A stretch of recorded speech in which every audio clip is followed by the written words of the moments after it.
Daredevil has been one of the most consistent superhero TV shows when it comes to giving us quality content over the past couple years, except for episodes 2 through 7 of Born Again, and I'll exclude the bank episode from that. I did enjoy that. I do love a little like one time in a bottle kind of episode, right? But we don't talk about those. But the point is, when it came to those first 3 seasons of the initial series, it was some of the best work that the MCU had to offer in general. But what was it that made them so different from other shows going on at the time, whether it be before or after? And this is the one show that I truly believe has cracked this comic book storytelling formula even better than the movies themselves have, right? So in today's video, I want to talk about what exactly this show does differently compared to its comrades, whether it be from Marvel Television or even those of the CW shows that we all used to, know and love. Oh my god, the CW. But then finally, I want to talk about how the movies themselves could benefit from the storytelling formula. So with all that out the way, once again, I do want to say thank you guys so much for the support that you've been showing. The last couple of videos have been doing really good. I'm really happy about that, and I'm really grateful. It really motivates me to keep going all the time. So we still have that goal of 1,500 subs by the end of the month, so keep on liking, commenting, and subscribing, and of course 10,000 by the end of the year. Let's get there. But it truly does help this channel grow, and I really do appreciate each and every one of you, all the comments, likes, and subscriptions. I love you guys. Now with all that out the way, let's get it done. So starting out, I think it's very important to establish what exactly Daredevil has done differently compared to these other TV shows or movies, and it's the fact that they aren't scared to keep the villains alive. One of the biggest criticisms that I've seen in the past, mostly when it comes to the MCU movies, and for the purposes of this video, we're gonna stick to the MCU movies, is the fact that as soon as a villain is introduced in a movie, by the end of said movie, you can expect them to die at the end of said movie, right?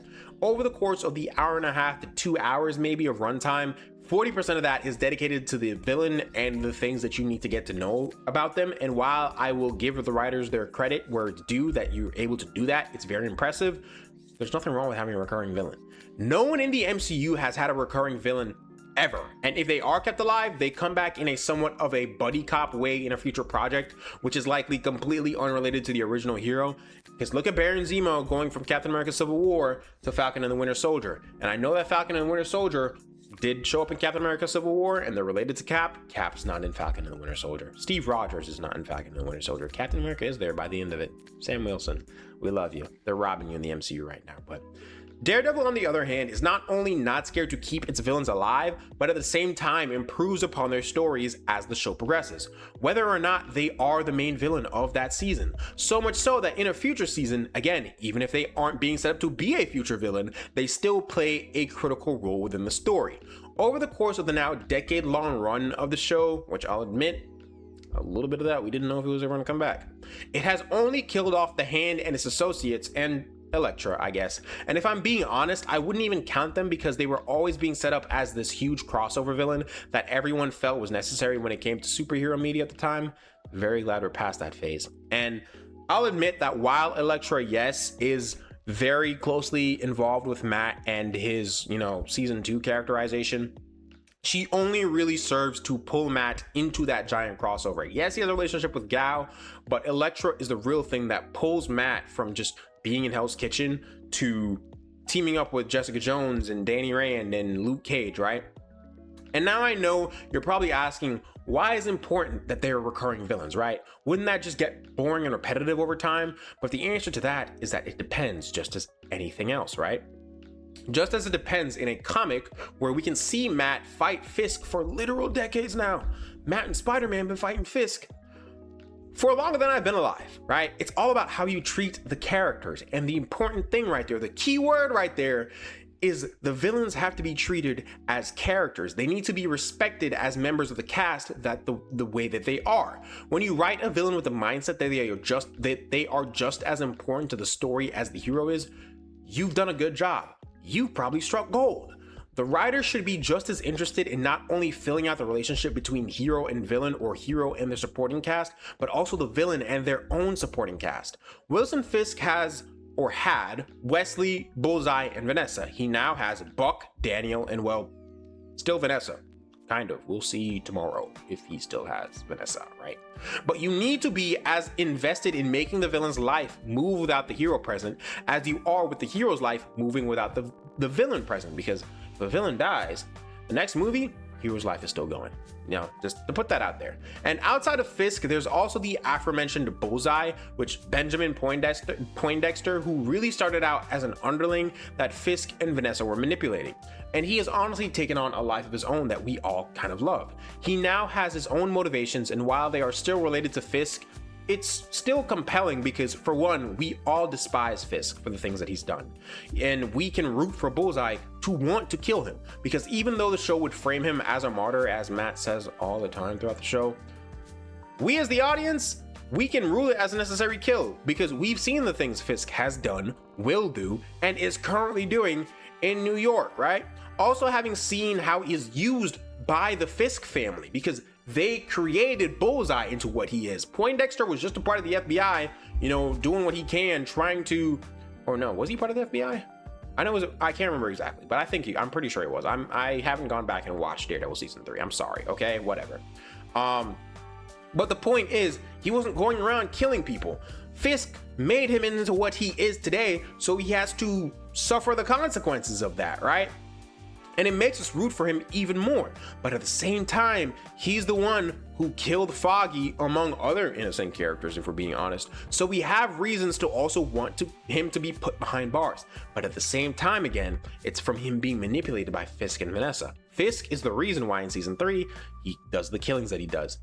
Vanessa is the entire reason that he killed Foggy at the beginning of Born Again, right? So it's things like that that just, it's so compelling. Every character, the relationships between them, which is the important thing, the relationships between them is compelling. And I would also like to address the Punisher, but I can't help but feel that he's the one character that is just doing the same thing over and over and over again, if I'm being honest. There's never really any real growth for Frank, but I suppose that's kind of the point for him, right? He doesn't want to change. He doesn't want to become anything different, because that was his whole thing in season 2 on the, you know, the stand. He was like, you know, I liked it. I killed him and I liked it. And I do it again, and I do it again, like things like that, right? So I'll leave Frank out of this, right? He is what he is. He'll always be what he is. I'm gonna leave it where it is. Now, let's address how the movies could have benefited from this storytelling formula. That this city rejected you. It beat you. I beat you. One of the most important aspects of superhero comics, whether you like it or not, whether you're annoyed by it or not, it is true, is the fact that no one ever really dies. Except for the people who do, and even then, you know, Jason Todd came back. He's still alive, and he's still running around right now. But the important thing is, though, that the villains always have to have a way to come back in the future. It's how we get supervillain teams in the first place, right? If Spider-Man or Batman were over here knocking off every villain that they ever had in the comic books, there would be no iconic superhero villain team, right? For Spider-Man, there would be no Sinister Six, which is one of the most iconic villain team-ups in comic book history and has yet to make an appearance in anything other than the video games and the TV shows. Marvel, what are we doing? You could have a Sinister Six movie for Spider-Man, and people, that would make Avengers level money, right? Have a Sinister Six, and I don't mean how they did with No Way Home. I'm talking about a proper Sinister Six. Now, I'm not saying that these villains need to play an important role within a trilogy or something along those lines, right? They don't need to have this big role in the story, but it would be nice if it were built up to, or honestly just have them click up and be the main villains in a movie. That's how the Sinister Six happens, right? They keep getting their ass beat by Spider-Man, and they're just like, yo, let's click up, let's take this kid out, or man, because they don't use a kid. Let's take this dude out because he keeps like foiling our plans and stopping me from robbing banks and beating my ass or some shit. They just clicked up and was like, yo, I'm tired of this, right? And a good way to have them there without having the same problems as you did with the Amazing Spider-Man 2 is to give them growth within those past movies and leave little hanging plot threads that could then be worked into and paid off in that final movie. And as much as I have criticisms for Spider-Man No Way Home, I think they did this really well with Dr. Octopus and the Green Goblin. Because while we as an audience have an attachment to these characters from our own world perspective, right? Tom Holland's Spider-Man didn't until Norman killed May. I would love to have a Spider-Man or a hero that has a connection to the villain of their universe, right? And have that villain keep on coming back, because by the end of No Way Home, it was Tobey's Green Goblin versus Tom Holland's Spider-Man. And while it was a very good showdown and I loved it, Tom Holland's Spider-Man will never get a Green Goblin, because I'm pretty sure the reason why they did that way is to say that, all right, we've done it before, we brought these guys in here, this is them, we're done with that, we're not going to touch that anymore. And it's such a crazy thing to think that Spider-Man or Tom Holland's Spider-Man will never get a proper Green Goblin. That is a crazy thing to think about now that I'm making this video, right? And I don't want it to be this nostalgia bait thing, right? Because again, that's kind of what that movie was. They were preying on the fact of the nostalgia. Sure, they brought it in, they had a very good story to tell, but at the end of the day, it was about the nostalgia, right? I want villains that we have seen in the past interact with this hero, whether it be in a smaller role or not. And looking away from the whole team up aspect, one thing I think the MCU could bring back and benefit from is that, you know, the thing that they lost with Thanos and Kang, right? And Kang, you could have recasted Kang. I'm gonna stand by that every single time. Kang could have been recast. He's a multiversal villain. He has different variants. Just recast him and have somebody else play him. I'm just whatever. Doctor Doom didn't need to happen, right? But it's the overarching villain trope, and I don't mean in a building up to this giant, huge Avengers level threat crossover kind of way. I mean have a single or a group of iconic villains for a superhero, similar to how Fisk is to Daredevil. Fisk used Poindexter in season 3 of the original Daredevil run to do his bidding, right? And again, they're both recurring characters. They keep coming back, right? And this would be so interesting to see on the big screen. Have this character in the background looming, right? Planning, putting things together, but not to be this overarching threat for the entire universe. Maybe have the hero know about them, but they're just untouchable in some way, right? Similar to how, again, Matt knows about Fisk, but Fisk is untouchable. You have to prove that they're guilty of what they're doing in some maybe legal way or legit way, or just have them come out, right, to fight you. Maybe they're just like, all right, bro, I'm so, like, again, maybe like how Thanos did. He's like, all right, bro, I'm so tired of sending people after this guy. Let's go get it done. Let's go get it done. And you don't even need to do it in the same way that you do a traditional trilogy. Maybe have the first movie, he's like, oh wow, I sent those guys and they didn't get it done. All right, second movie, all right, I'm gonna go get it done. Second movie, maybe something happens, maybe it doesn't go down, maybe the hero's framed or something, I don't know, I'm not a writer.